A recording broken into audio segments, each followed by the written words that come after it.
उसके mummy papa train में उसके साथ सफर कर रहे थे। चाय वाला चिल्ला रहा था, चाय ले लो, गरम गरम चाय।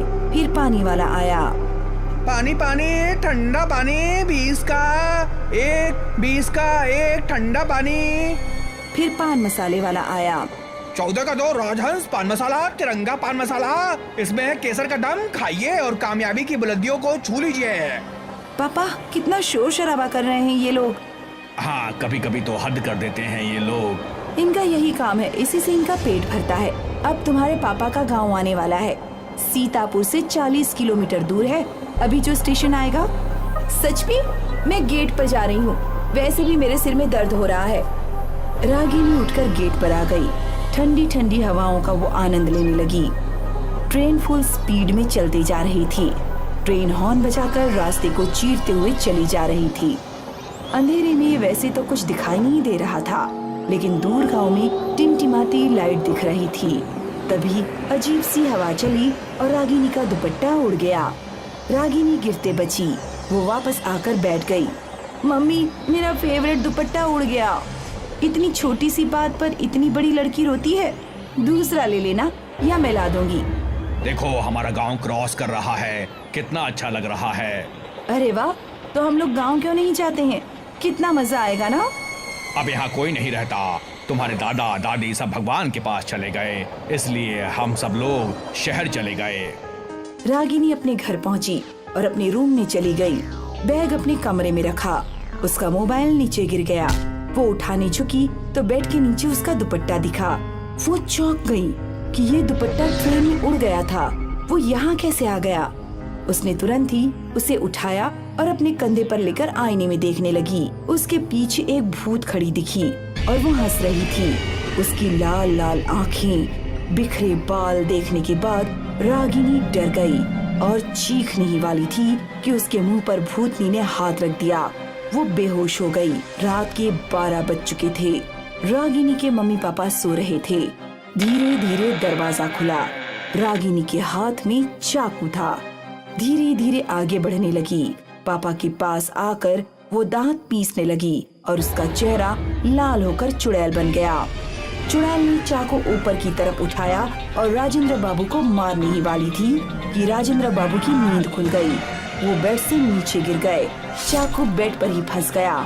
मैं तुमको जिंदा नहीं छोड़ूंगी, तुम सबको मार डालूंगी। रागिनी की माँ ने रागिनी को जोर से पकड़ा और 2 थप्पड़ दिए। उसके पापा भी उठ गए और रागिनी से चाकू लेकर दूर फेंक दिया। तुम मुझे मारना चाहती हो? रागिनी बेटा, तुमको क्या हो गया? रागिनी बेटा, मैं रागिनी नहीं हूँ, मैं सुरेखा हूँ। याद आया कुछ? सुरेखा? कौन सुरेखा? मैं वही सुरेखा हूँ जिसको तुमने धोखा दिया। याद करो कॉलेज के दिन की बात। सुरेखा और राजेंद्र एक ही कॉलेज में पढ़ते थे। दोनों एक दूसरे से बहुत प्यार करते थे, लेकिन ये वो समय था जब जात पात बहुत ज्यादा ही मायने रखती थी और न मोबाइल था और न ही न्यूज चैनल। सुरेखा, हम दोनों के प्यार को क्या हो गया? मम्मी पापा मानेंगे क्या? एक बार बात करके देखो, नहीं मानेंगे तो कुछ दूसरा रास्ता निकाल लेंगे। दूसरा रास्ता कौन सा है? दूसरा रास्ता ये है कि साथ अगर जी नहीं सकते लेकिन मर तो सकते हैं ना। मैं तुम्हारे बिना जी नहीं सकती। ऐसा मत बोलो, हम घर से भाग जाएंगे। तुम कल सीतापुर स्टेशन पर आ जाना, मैं भी आ जाऊंगा और भागलपुर एक्सप्रेस से मुंबई चले जाएंगे। वहाँ कोई हमें रोकने टोकने वाला नहीं होगा। ठीक है, तुम सही समय पर आ जाना। सुरेखा सुबह सुबह आ गई और राजेंद्र का इंतजार करने लगी। सुबह से शाम हो गई, लेकिन राजेंद्र नहीं आया। सुरेखा ने भागलपुर एक्सप्रेस के आगे कूदकर जान दे दी, लेकिन तुम नहीं आए और मैं उस स्टेशन पर आज तक तुम्हारा इंतजार कर रही थी। मुझे लगा तुम कभी नहीं आओगे, लेकिन आज आ ही गए। तुमको पता है मैं क्यों नहीं आया? क्योंकि तुम धोखेबाज हो। इस चुड़ैल से तुम शादी करना चाहते थे। नहीं, मैं धोखेबाज नहीं हूँ। मेरा एक्सीडेंट हो गया और मेरा पैर टूट गया। ये देख लो मेरा पैर। लेकिन बाद में मैंने तुम्हें बहुत ढूंढा, लेकिन तुम नहीं मिली। तुम्हारे घर वाले बोले कि वो गायब हो गई है। मैंने उसके बाद गांव छोड़ दिया। चुड़ैल थोड़ा नर्म पड़ने लगी।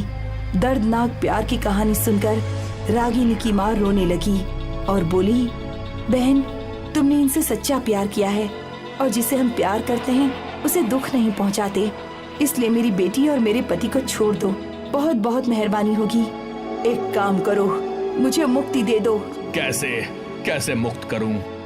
मेरे ऊपर पवित्र गंगाजल छिड़क दीजिए और ये दुपट्टा जला दीजिए, मैं मुक्त हो जाऊंगी। राजेंद्र बाबू पूजा घर से गंगाजल लाकर रागिनी के ऊपर छिड़क देते हैं और उस दुपट्टे को जला देते हैं। रागिनी बेहोश हो गई। कभी कभी हमारे जीवन में ऐसी घटना घट जाती है, लेकिन तब हमें अपने सब्र से काम लेना चाहिए।